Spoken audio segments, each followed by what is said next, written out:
Hey, what's up everyone and welcome to another very exciting video. Today, I just wanted to talk about the Nintendo GameCube and why it's worth owning in 2021. Now, believe it or not, the Nintendo GameCube was actually the second worst selling console of its generation. I say second worst because Xbox and PlayStation did better. Amazingly, Xbox, with no console gaming experience, managed to beat Nintendo. And the Nintendo GameCube finished third. Now, this would make it the worst, but during this same console generation, the Dreamcast from Sega came out, and it went so badly for Sega that Sega left the console business. One of the reasons this didn't sell so well at the time was because of this disc. It was a mini DVD, I believe, and this meant the GameCube couldn't play DVDs. So a lot of people wound up going with PlayStation and the Xbox because they could play DVDs. But that is just not a useful function in the 2020s. So, if it went so badly, why is it worth owning today? Well, you see these ports at the back. This one is a digital output, and you can get little doohickeys online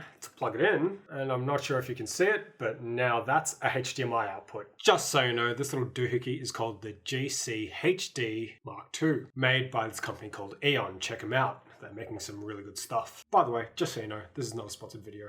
This is just a really good product. Oh, by the way, if you want this for the Nintendo GameCube, you need to look at the bottom of your console back here, and you need the DOL001 version of the Nintendo GameCube, because that's the one with the digital output. They got rid of the digital out on later models because they just weren't using it that much at the time. Not only do we have a HDMI out, but we've got wireless controllers. This is the Wavebird, and believe it or not, Nintendo, of all companies, came up with the first usable wireless controllers. Now, the wireless controllers, in conjunction with a HDMI output, means that any third-party game released on the GameCube is the definitive way to play the game in this current day and age. Sure, if you're a retro gamer, you could get it on the PlayStation 2, but you don't have wireless controllers or a digital output. Now, just to everyone I went to high school with who had a PlayStation 2, that DVD player ain't looking so hot in 2021, is it? I was such a Nintendo fanboy growing up. I had a Nintendo GameCube growing up, and I was the only person with a Nintendo GameCube. But you know what they say,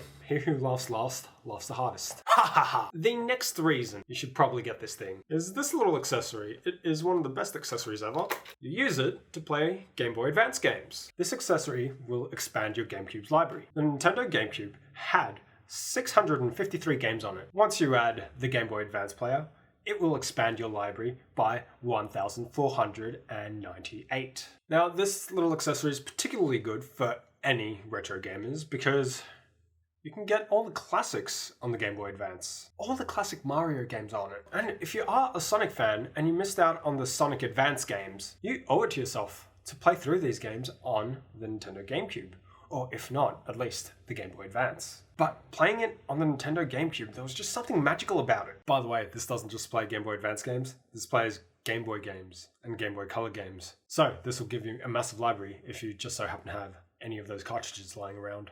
Whilst you can play a lot of these games from the GBA and the Nintendo GameCube library in modern gaming consoles, there are a few games that have been lost to its generation, and you can only play them on 6th generation consoles. Games like The Simpsons Hit and Run. This is an absolute classic. We have not seen an F-Zero game literally since the 6th generation of consoles. And the F-Zero franchise was always an F-ton better than Mario Kart. These Pokemon games are never getting a remake, and they were the first true 3D Pokemon games.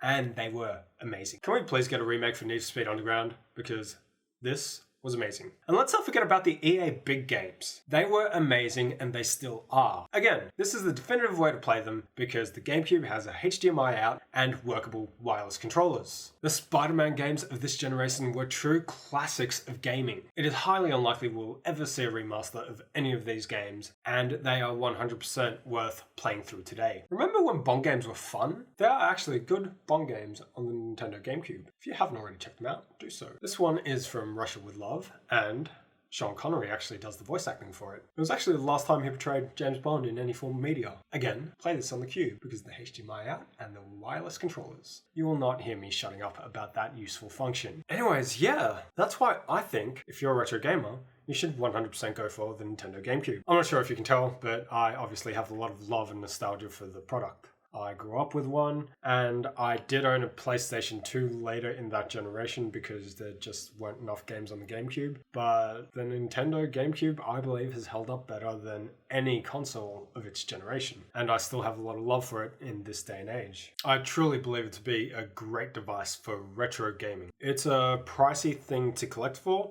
but if you've got a disposable income, I 100% recommend going through this nostalgia trip. I truly believe it to be the best way to play any of the third-party games that came out this generation. Anyways, that's it for me. See ya.